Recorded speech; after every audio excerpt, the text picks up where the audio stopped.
50,000 volts of electricity ripped through the man in the faded gray hoodie, sending him crashing into the manicured grass.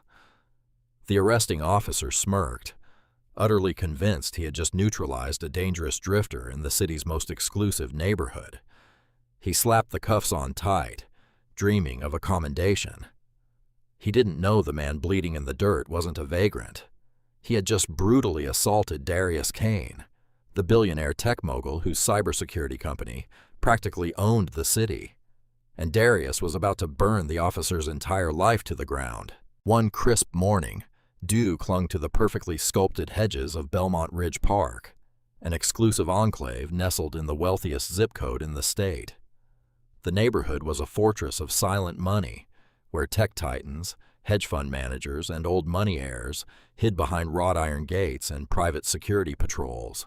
Darius Kane did not look like he belonged in Belmont Ridge, even though he owned the largest estate on the hill. At 38 years old, Darius was the founder and CEO of OmniDefend, a global cybersecurity and artificial intelligence firm valued at over $12 billion. His software protected international banks, power grids, and the very police department that patrolled this neighborhood. Yet Darius despised the performative displays of wealth that his peers indulged in. He didn't drive a bright yellow supercar or wear watches that cost more than a suburban home. On this crisp morning, Darius was dressed in his usual running attire, a faded 10-year-old Stanford University hoodie, plain black sweatpants, and a pair of worn-out running shoes. He was pushing through mile 5 of his morning jog, his breathing steady and rhythmic. His mind, however, was light years away from the gravel path beneath his feet. He was mentally restructuring a hostile takeover of a rival data firm, running through algorithms and corporate defense strategies. Reaching the old oak tree at the center of the park, Darius slowed to a halt. He took a seat on a wrought iron bench, pulling his sleek, unmarked prototype smartphone from his pocket to review an encrypted email from his lead counsel. 2 blocks away, Officer Royce Tanner was cruising in his patrol vehicle, sipping lukewarm coffee and nursing a festering sense of entitlement. Tanner was a man driven by petty authority. He had been on the force for nearly a decade, a tenure marked by a trail of excessive force, complaints, and racial profiling accusations that the police union always miraculously managed to sweep under the rug. Tanner viewed himself as the ultimate gatekeeper of Belmont Ridge. He liked patrolling the wealthy neighborhoods not to serve the residents, but to bask in their proximity, enforcing an unspoken, bigoted boundary of who belonged and who did not. Turning the cruiser onto Parkwood Drive, Tanner's eyes locked onto the figure sitting on the bench. Tanner slowed the car to a crawl. He saw a black man in a ratty gray hoodie, hood pulled up against the morning chill, intensely focused on a high-end smartphone. In Tanner's biased, narrow mind, the narrative wrote itself instantly. This was a transient, a package thief casing the neighborhood, a threat to the pristine serenity of Belmont Ridge. Tanner didn't bother radioing dispatch. He didn't think he needed backup for a simple harassment eviction. He just wanted the satisfaction of asserting his dominance. He threw the cruiser into park, the tires crunching aggressively against the gravel shoulder. He unclipped the restraining strap on his holster, adjusted his utility belt, and stepped out into the cool morning air. Darius didn't immediately notice the approaching officer. His eyes were scanning a complex string of legal clauses, his mind entirely absorbed in the mechanics of a multi-million-dollar acquisition. He was a man accustomed to deep, uninterrupted focus. "Hey you, put the phone down," a harsh voice barked. Darius blinked, pulling himself out of his corporate calculations, and looked up. Standing 10 feet away was a police officer, hand resting menacingly on his duty belt, chin jutted out in a posture of aggressive confrontation. The officer's nameplate read Tanner. Darius calmly locked his phone screen and slipped the device into his hoodie pocket. He pulled his hood down, revealing a face completely devoid of intimidation. "Good morning, officer. Can I help you?" "I didn't ask for a greeting," Tanner snapped, closing the distance between them. "I asked what you're doing here. This is a private community park, residents only." "I am aware," Darius replied, his voice a low, even baritone. He did not stand up. He did not cower. This immediate lack of deference instantly infuriated Tanner, who was used to fear and compliance. "I'm just taking a rest during my run." "Your run?" Tanner sneered, his eyes scanning Darius's faded clothes with undisguised contempt. "Right. Where did you run from? Because you sure as hell don't live in Belmont Ridge." "Actually, I do," Darius said simply.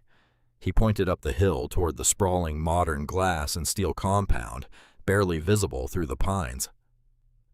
"I live at the top of Crestview Lane."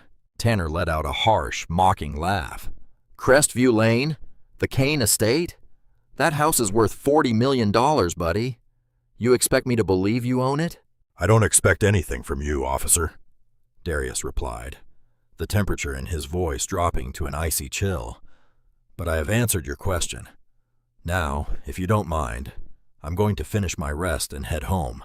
Tanner's face flushed red. Nobody dismissed him, especially not a man he had already categorized as beneath him. "Stand up," Tanner commanded, his voice echoing sharply across the empty park. "Stand up right now. You're going to show me some ID." Darius remained seated. He knew the law perfectly. He was an incredibly powerful man. But at this moment, he was just a citizen exercising his constitutional rights. "I'm not carrying an ID. I'm jogging. I only have my phone." "Then unlock the phone and hand it to me," Tanner demanded, taking another step forward, violating Darius's personal space. "Let's see if it's even yours." "Absolutely not," Darius stated firmly. The phone contained classified Department of Defense contracts. Even handing it to a beat cop was a breach of federal security protocols. "You have no reasonable suspicion that I have committed a crime. You are profiling me. I suggest you get back in your car and leave." Tanner's eyes went wide with pure, unadulterated rage. He saw red. The utter audacity of this man to quote the law to him, to dismiss him, triggered every insecure, tyrannical instinct in his body. Tanner lunged forward, heavy leather boots scraping aggressively against the concrete as he crossed the final few feet.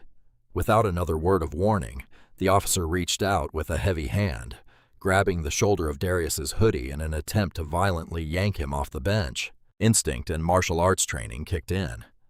Darius did not strike the officer, but he immediately executed a defensive pivot, shrugging off Tanner's grasp and stepping back to create distance. "Do not touch me," Darius commanded. His voice wasn't a yell. It was a lethal, vibrating warning. It was the voice of a man who commanded boardrooms full of ruthless billionaires. A man who did not tolerate insubordination.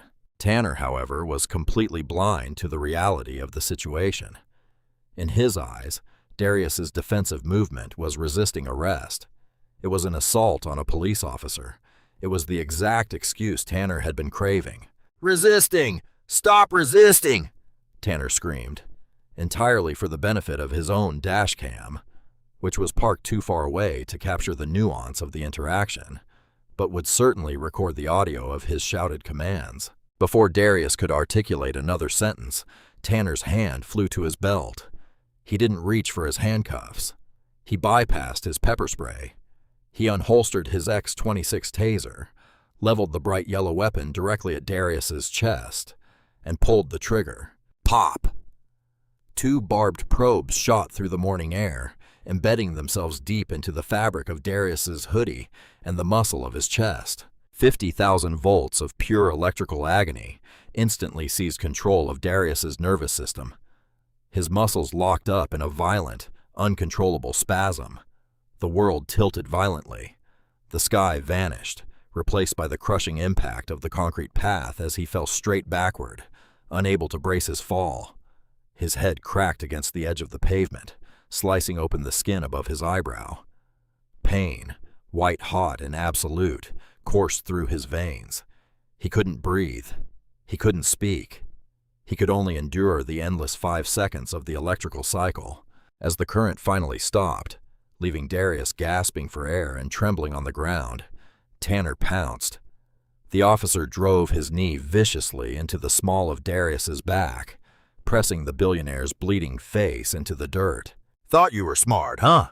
Tanner panted, violently yanking Darius's arms behind his back. The metal handcuffs ratcheted tightly around Darius's wrists, biting deep into his skin. "Thought you could talk back to me. You're going away for a long time, pal." Darius tasted blood in his mouth. His head was spinning from the impact, and his chest felt like it was on fire, but his mind was crystal clear. It was a terrifying, absolute clarity. He didn't scream. He didn't beg. He simply turned his head slightly, staring up at the officer with eyes as cold and calculating as a supercomputer. He memorized the badge number pinned to Tanner's chest. 7492.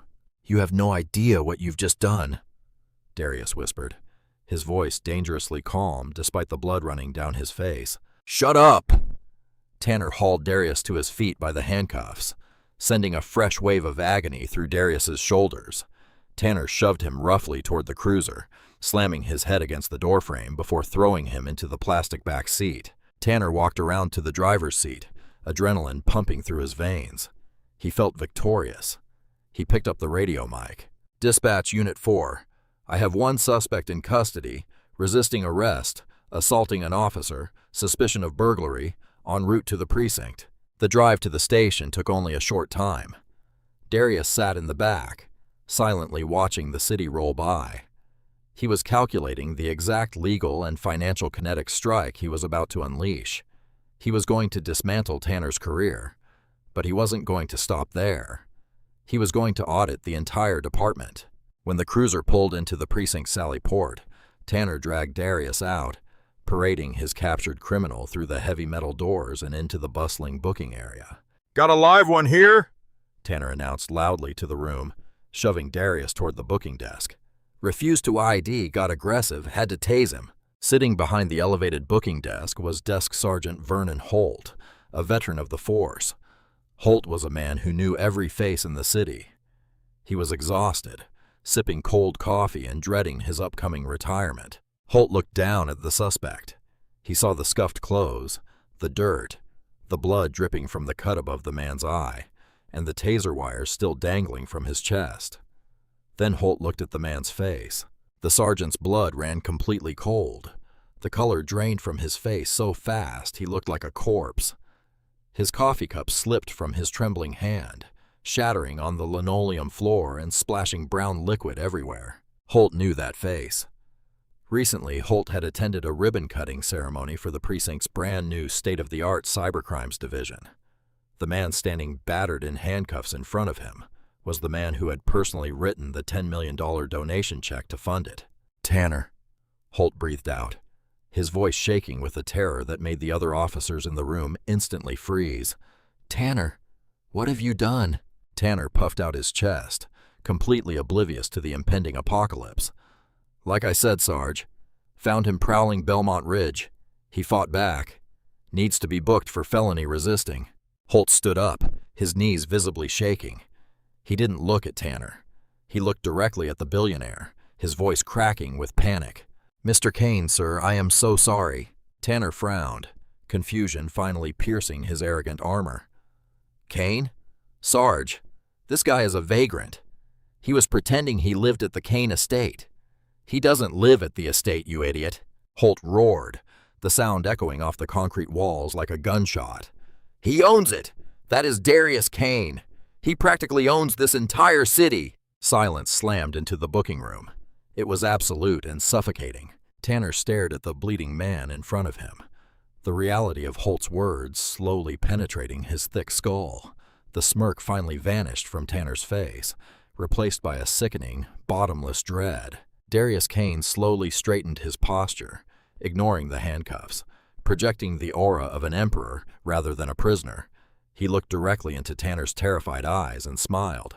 It was a terrifying, blood-stained smile. "My lawyer's name is Chloe Kensington," Darius said quietly, his voice carrying clearly in the silent room. "I suggest you call her, because by the time the sun sets today, I am taking your badge, your pension, and everything you think you own." The silence in the precinct booking room was so absolute, so suffocating that the hum of the fluorescent lights sounded like a roaring engine. Sergeant Holt fumbled with the keys to the handcuffs, his hands trembling violently. He couldn't get the small key into the slot. He was sweating profusely.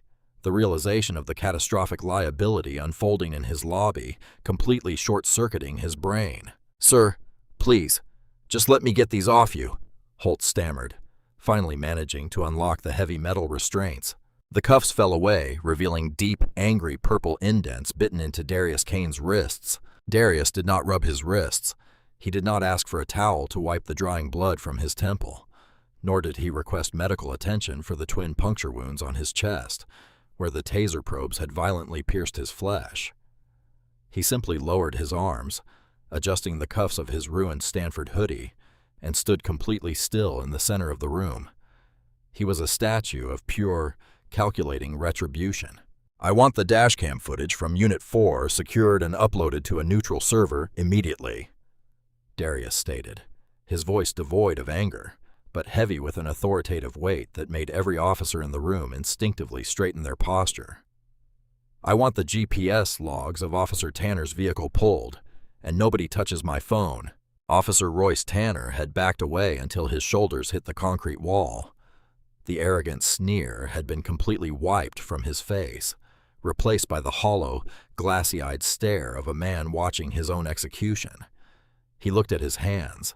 He looked at the taser still holstered at his side. He tried to speak, to offer some pathetic justification, but his throat had completely closed up. He was a bully who had just kicked a sleeping dragon, and the fire was already building in the back of the beast's throat. "Tanner," Holt hissed, pointing a trembling finger toward the back corridor. "Get into the holding office. Do not speak to anyone. Do not touch a computer. Give me your badge and your service weapon right now." Tanner numbly unclipped his gun belt, placing it on the desk alongside his silver badge. The metallic clatter echoed like a death knell. He retreated into the hallway, a ghost in his own precinct. Holt grabbed the secure red telephone behind the desk, a line reserved exclusively for catastrophic emergencies. He dialed the direct number for Police Chief Preston Hale. 3 miles away at the prestigious Oakwood Country Club, Chief Hale was lining up a crucial putt on the 9th hole. He was rubbing elbows with city council members, enjoying a morning of political schmoozing. When his encrypted duty phone vibrated, he sighed, annoyed at the interruption, and answered. "Hale," he barked. "Chief, it's Sergeant Holt at the central desk." The voice on the other end was frantic, high-pitched with terror. "You need to get down here right now. Drop the club and get in your car." "Calm down, Holt. What's going on?" "We have a major incident. Worse." Holt choked out. "Officer Tanner just brought in a suspect from Belmont Ridge Park, tased him, beat him up, booked him for felony resisting and assaulting an officer." Hale frowned. "And that's an internal affairs issue, Holt. Why are you calling me on the red line?" "Because the suspect is Darius Kane, Chief," Holt said, the words dropping like anvils. "Tanner tased Darius Kane, the CEO of OmniDefend. He's standing in my lobby, bleeding on the floor." The color drained from Hale's face so fast he stumbled backward, his expensive golf putter slipping from his grasp and clattering onto the green. The city council members watched in confusion as their police chief turned the color of ash. Hale knew precisely who Darius Kane was. Kane's company held the multi-million-dollar cybersecurity contracts for the city's entire emergency dispatch grid. Kane funded police pensions through his charitable foundations. He was untouchable. "I am on my way," Hale whispered, sprinting toward the clubhouse before the phone even left his ear. Back at the precinct, the heavy glass double doors at the front entrance violently swung open.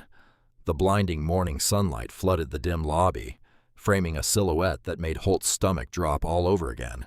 It was Chloe Kensington, the lead corporate litigator and personal counsel for Darius Kane. Chloe was feared across 3 continents. She didn't practice law. She weaponized it.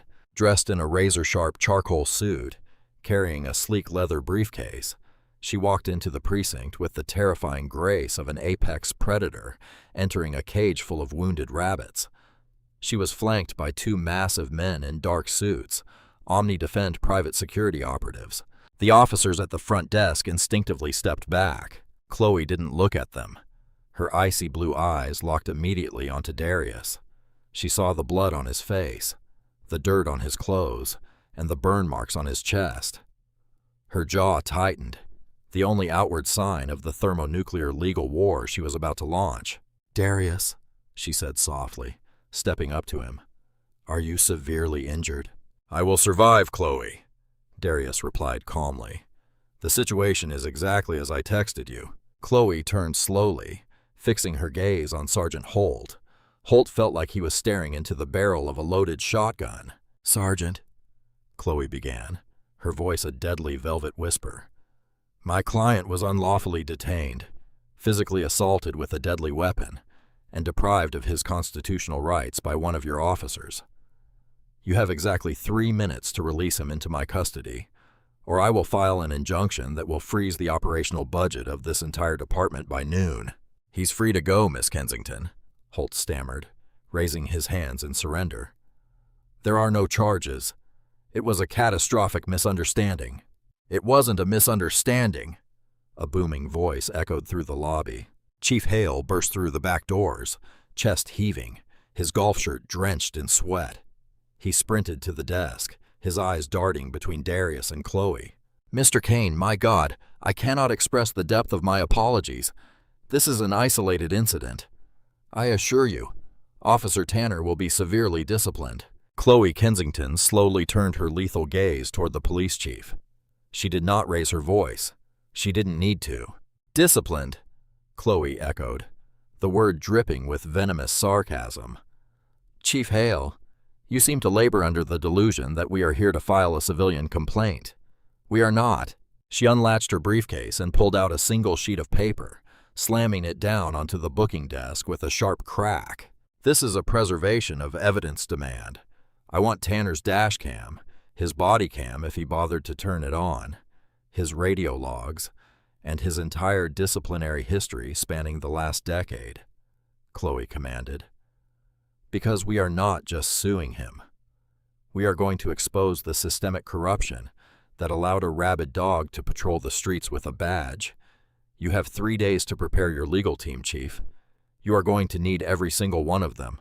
Darius Kane walked out of the precinct shortly after, refusing the city ambulance that Chief Hale had desperately tried to arrange. Instead, he slid into the back of an armored black SUV, driven by his private security detail. Chloe Kensington slid in next to him, instantly opening her laptop. "Take us to the private wing at St. Jude's Medical," Chloe instructed the driver. She turned to Darius, her fingers already flying across the keyboard. "I've got our PR director, Olivia Sinclair, drafting the press release. We control the narrative before the police department tries to leak some sanitized version of events." "Don't sensationalize it," Darius said quietly, leaning his head back against the leather seat, finally allowing a wince of pain to cross his features. "Stick to the raw facts. The facts are damning enough." By the time Darius's wounds were being cleaned and sutured in a secure VIP hospital suite, the storm had officially broken. OmniDefend's public relations machine executed a flawless, targeted information strike. They didn't release a fiery, emotional statement. They released a cold, clinical timeline of events. A prominent black tech CEO sitting peacefully in his own neighborhood park, brutally assaulted and electrocuted by a police officer without provocation. The story exploded within hours. It was the leading headline on every major national news network. The phrase Belmont Ridge assault was trending globally on social media. In the mayor's office downtown, panic had escalated into full-blown hysteria. Mayor Lionel Crawford, a politician whose entire re-election campaign relied on the economic boom brought by OmniDefend headquarters, was screaming at his chief of staff. "How does this happen?" Mayor Crawford roared, pacing frantically across his plush carpet. "He's the biggest employer in the city. We just signed a $100 million infrastructure grant with him last week. Get Chief Hale on the phone right now. I want that officer fired, stripped of his pension, and thrown in a cell before the 6 o'clock news." But firing a police officer wasn't that simple, and Royce Tanner was desperately fighting for his professional life. Sitting in an interrogation room at Internal Affairs, Tanner had called in his union representative, Harrison Bradley. Tanner was sweating, but his arrogance was slowly beginning to creep back in. He thought he knew how to play the system, He had survived excessive force complaints before. "Look, the guy wasn't carrying ID," Tanner lied, leaning across the metal table toward the IA investigators. "He refused direct orders. When I went to detain him, he lunged. He reached into his pockets. I thought he had a weapon. It was a split-second decision to deploy the taser. I feared for my safety. That's the protocol." Harrison Bradley, the union rep, nodded vigorously. "My client followed departmental guidelines for a non-compliant suspect exhibiting pre-assault indicators. Kane's wealth doesn't exempt him from the law. It was the standard defense, the feared for my life shield that had protected corrupt officers for decades. And without body cam footage, which Tanner had conveniently forgotten to activate, it would be his word against Darius's." Tanner knew the dash cam was parked too far away to see the physical altercation clearly. He thought he had a viable exit strategy. He was completely wrong. That afternoon, Chloe Kensington held a press conference on the steps of the federal courthouse. Dozens of microphones bristled before her. She looked into the cameras, her expression unyielding. "Officer Royce Tanner has claimed in his preliminary report that my client was aggressive, non-compliant, and reached for a weapon," Chloe announced to the flashing cameras. "He believes that because his dash cam was obstructed, he can fabricate a narrative to justify his brutality. He is mistaken." She held up a sleek black smartphone, the exact prototype device Darius had been holding in the park. "My client is the CEO of the most advanced cybersecurity firm on the planet," Chloe continued, her voice echoing across the courtyard. "The device he was carrying is a proprietary OmniDefend secure terminal. It is designed to protect highly classified corporate data. As a security measure, the moment it detects a sudden violent spike in the user's biometric data, such as a massive jolt of electricity or a spike in heart rate, it automatically begins recording encrypted environmental data to the cloud." Inside the internal affairs room, Tanner and his union rep were watching the press conference on a small television. Tanner's face went completely slack. The blood drained from his head, leaving him dizzy and nauseous. "The device," Chloe said with a lethal smile, "recorded crisp, high-definition audio of the entire encounter. It recorded the GPS telemetry, proving my client never moved aggressively. It recorded Officer Tanner escalating the situation, making racially biased remarks, and deploying his weapon without warning against a seated, compliant citizen." Chloe paused, letting the devastating reality of the evidence sink in. "Furthermore, we are not simply suing the city," Chloe declared. "At this hour today, we filed a federal civil rights lawsuit for $10 million. But we are not naming the city as the sole defendant. We are suing Officer Royce Tanner personally. We are piercing his qualified immunity based on gross negligence and malicious intent. We are going after his home, his assets, and his pension." In the IIA room, the silence was deafening. Harrison Bradley, the staunch union defender who had fought tooth and nail for Tanner just seconds prior, slowly stood up from his chair. He looked at Tanner, his face a mask of disgust and self-preservation. "Harrison," Tanner croaked, panic finally shattering his composure. "Harrison, what are we doing? We can fight this, right? You guys have lawyers." "I don't represent you anymore, Greg," Bradley said coldly, grabbing his briefcase. "The union protects cops who make mistakes. We don't protect cops who lie on official reports when there is undeniable cloud-secured audio proof of perjury. You're on your own." Tanner watched the union rep walk out the door, the heavy metal slamming shut behind him. The arrogant, untouchable gatekeeper of Belmont Ridge Park was finally completely trapped in a cage of his own making, and the billionaire he had assaulted hadn't even begun to tighten the screws. The swiftness of Royce Tanner's downfall was something entirely foreign to him. For nearly a decade, he had operated within an invisible fortress of institutional protection. Whenever he crossed the line, there was always a sympathetic sergeant to massage the incident report, a union rep to obfuscate the details, and a legal system willing to give the badge the benefit of the doubt.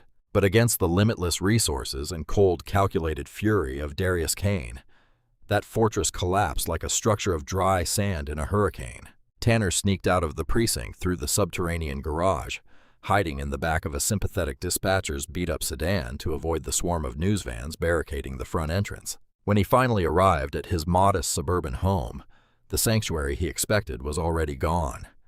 His wife Karen was standing in the center of their living room, her face pale, surrounded by half-packed suitcases. The television was muted, but the chyron scrolling across the bottom of the local news broadcast read in bold red letters, "Billionaire tased. Audio reveals officer lied." "Karen, what are you doing?" Tanner asked, his voice cracking. The bravado he had wielded just hours earlier in the park was entirely absent. He looked small, a bully suddenly stripped of his armor. "I'm taking the kids to my sister's house in Oregon," Karen said, not making eye contact. Her voice trembled, a mixture of disgust and profound fear. "The phone has been ringing off the hook, Greg. Reporters, neighbors. People are posting our address online. You lied to me. You called me from the station and said you took down a violent suspect. I did what I had to do. It was a chaotic situation," Tanner pleaded, stepping forward, desperately trying to salvage the narrative in his own home. "The union is going to sort this out. It's just media spin." Karen finally looked up, and the sheer contempt in her eyes made Tanner freeze. "The union dropped you, Greg. It's all over the news. They played the audio, Greg. I heard your voice. I heard the way you talked to that man. You didn't sound scared for your life. You sounded like a monster." Before Tanner could utter another pathetic defense, Karen grabbed her purse, ushered their two bewildered children out the back door, and drove away, leaving Tanner standing alone in a painfully quiet house. He was isolated, but the true nightmare was only just beginning. Desperate, Tanner spent the next morning frantically calling every high-profile defense attorney in the state. He needed a shark, someone who could mitigate the impending federal civil rights lawsuit.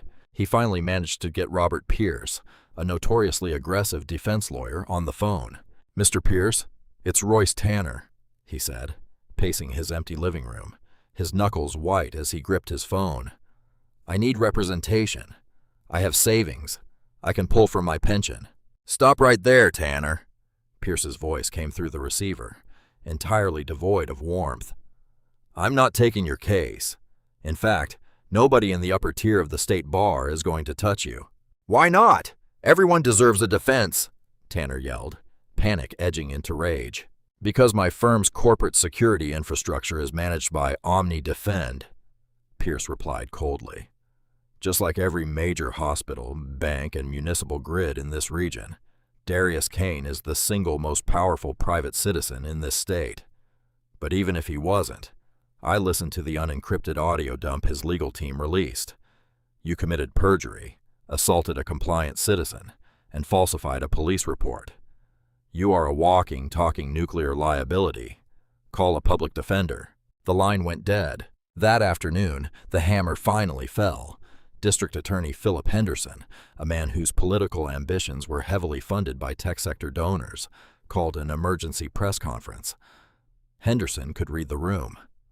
The public outrage was boiling over, and Mayor Crawford had practically ordered Henderson to deliver Tanner's head on a silver platter to appease OmniDefend. Tanner was sitting on his couch staring blankly at the television when he watched Dia Henderson step up to the podium. After reviewing the undeniable audio telemetry data recovered from the victim's secure device, "This office has moved swiftly," Henderson announced to the flashing cameras. "The behavior exhibited by Officer Royce Tanner is a stain on the badge and a grotesque violation of public trust. Therefore, an hour ago, I signed a warrant for his immediate arrest." Tanner's heart stopped. He leaped off the couch, his mind frantically scrambling for an escape plan, a way out, anything. But before he could even take a step toward the back door, the heavy rhythmic pounding of fists hammered against his front door. "Police, open up!" A voice boomed from the porch. Tanner stumbled to the window and peeked through the blinds. His front lawn was crawling with state troopers. They weren't his buddies from the local precinct. They were state investigators completely outside of his circle of influence. With trembling hands, Tanner slowly unlocked the deadbolt and opened the door. 4 troopers, dressed in tactical gear, swarmed the porch. The lead investigator didn't look at Tanner with camaraderie. He looked at him with absolute disdain. "Royce Tanner," the investigator said, pulling a pair of heavy steel handcuffs from his belt. "You are under arrest for aggravated assault, filing a false police report, perjury, and deprivation of rights under color of law. Turn around and put your hands behind your back." As Tanner was roughly spun around and cuffed on his own front porch in full view of his neighbors, who were watching from their driveways with cell phones recording, the true gravity of his situation finally crushed him. He was shoved into the back of a patrol car, the exact same way he had shoved Darius Kane just 24 hours earlier. The cycle was complete, but the devastation was only half over. The criminal charges were enough to ensure Royce Tanner would never wear a badge again. But Darius Kane was not interested in merely firing a corrupt officer. He was a systems engineer. When he found a virus in a network, he didn't just delete the single malicious file. He audited the entire mainframe and burned the corrupted code to the ground. While Tanner languished in a county jail cell, denied bail due to the severe flight risk and the intense media circus surrounding his case, Chloe Kensington unleashed the full terrifying might of the OmniDefend legal division. They didn't just push the $10 million federal civil suit against Tanner and the city. They weaponized the discovery process. Chloe filed sweeping subpoenas demanding 10 years of internal affairs records, dispatch logs, and disciplinary files for the entire precinct. Chief Hale tried to block the request, citing departmental privacy, but a federal judge, appalled by the audio evidence of Tanner's unprovoked attack, granted Chloe everything she asked for. Over several weeks, OmniDefend's proprietary AI algorithms analyzed the decades of police records, cross-referencing complaints, patrol routes, and arrest demographics. What they uncovered was a horrifying systemic pattern of abuse. Tanner had 34 prior complaints of excessive force and racial profiling. Every single one had been systematically buried by Sergeant Holt and union officials. Darius didn't leak this to the press. He had Chloe bring the data directly to the Department of Justice. The DOJ immediately announced a sweeping federal probe into the city's police department. Chief Hale, realizing he was about to go down with a sinking ship, abruptly announced his early retirement. Sergeant Holt was placed on indefinite administrative leave, pending a federal indictment for conspiracy to obstruct justice. The invisible shield that had protected the precinct's bad actors was completely shattered. But the hardest blow was reserved exclusively for Tanner. Several months after the incident in Belmont Ridge, Tanner was brought into a sterile, windowless conference room in the federal courthouse for his civil deposition. He was wearing an Orange County jumpsuit, his face gaunt, his arrogant posture completely broken. He looked across the long mahogany table at Darius Kane. Darius wore a sharply tailored navy suit. He looked perfectly composed, an untouchable titan. The small silver scar above his eyebrow had healed into a thin silver line, a permanent physical receipt of Tanner's brutality. Chloe Kensington led the deposition. For 6 grueling hours, she dismantled Tanner's entire life on the legal record. She played the audio recording of the Taser deployment over and over, forcing Tanner to listen to his own unhinged, power-drunk voice. She presented the mountain of past complaints, proving Tanner was a serial predator hiding behind a badge. "Officer Tanner," Chloe said, her voice sharp as broken glass, "are you aware that under the doctrines of gross negligence, the city's indemnification policy does not cover your actions, meaning the city is not paying your judgment?" Tanner swallowed hard, looking at his court-appointed attorney, who simply stared down at his notepad. "I don't have $10 million, Tanner whispered. "We are entirely aware of your financial status," Chloe replied smoothly, "which is why we have already placed liens against your municipal pension. We have seized the equity in your home. Your bank accounts are frozen. By the time this civil judgment is finalized, you will owe my client the entirety of your financial existence until the day you die." Tanner broke. The realization that he had lost his family, his freedom, his career, and every dime he had ever earned finally shattered his psychological defenses. He put his face in his shackled hands and began to openly weep in the middle of the deposition room. It was a pathetic, wretched sound. Darius Kane watched the broken man cry. He felt no pity. He felt no triumphant joy. It was simply the necessary mathematical conclusion to a volatile equation. Tanner had introduced violence and corruption into the system. Darius had merely balanced the ledger. "We're done here," Darius said quietly, standing up and buttoning his suit jacket. He didn't offer Tanner a parting insult. He simply walked out of the room, leaving the disgraced officer to drown in his own ruins. The following week, facing an insurmountable mountain of evidence and the reality of a decades-long prison sentence, if he went to trial, Royce Tanner signed a plea agreement. He pleaded guilty to federal civil rights violations and aggravated assault. The sentencing hearing was brief. Judge William Barrett looked down from the bench with absolute disgust. "Royce Tanner, you were granted the profound authority of the state, and you chose to wield it as a weapon of terror against the very citizens you swore to protect," Judge Barrett proclaimed, his voice echoing in the packed courtroom. "Your actions have not only ruined your own life, but they have deeply fractured the public's trust in law enforcement. I sentence you to 84 months in federal prison without the possibility of early parole." The gavel slammed down. The sound was final, heavy, and absolute. Tanner was led out of the courtroom in chains, his head bowed, the flashes of the press cameras capturing his final moments of public life. He wasn't the arrogant enforcer of Belmont Ridge anymore. He was just a convicted felon, heading to a federal penitentiary, where former police officers were forced to live in protective custody, terrified of the very population they used to brutalize. Meanwhile, Darius Kane returned to the top of his glass and steel compound. He stood by the massive floor-to-ceiling windows, looking down at the sprawling city, the park where it all happened. Just a tiny patch of green in the distance. He had taken a brutal, terrifying hit, but he had used that pain to tear a rotten system out by the roots. He had lost a few drops of blood, but Royce Tanner had lost his entire world. The heavy steel door of Cell Block D slammed shut, the metallic clang reverberating through the sterile, claustrophobic corridors of the federal penitentiary. Inside a 6x8 concrete box, inmate 81924, formerly known as Officer Royce Tanner, sat on a painfully thin mattress. He was wearing an oversized faded khaki uniform that hung loosely over his shrinking frame.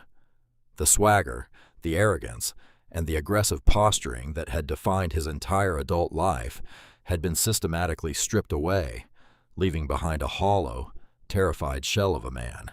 Because of his previous occupation, Tanner could not be housed in the general population. The very people he had spent years locking up, often using the same brutal, legally dubious tactics he had deployed against Darius Kane, were roaming the main yard. To place him among them would have been a death sentence. Instead, he was relegated to protective custody, which was simply a polite term for permanent solitary confinement. He spent nearly all day locked in this windowless cube, left alone with nothing but the suffocating weight of his own catastrophic choices. There were no union representatives coming to save him.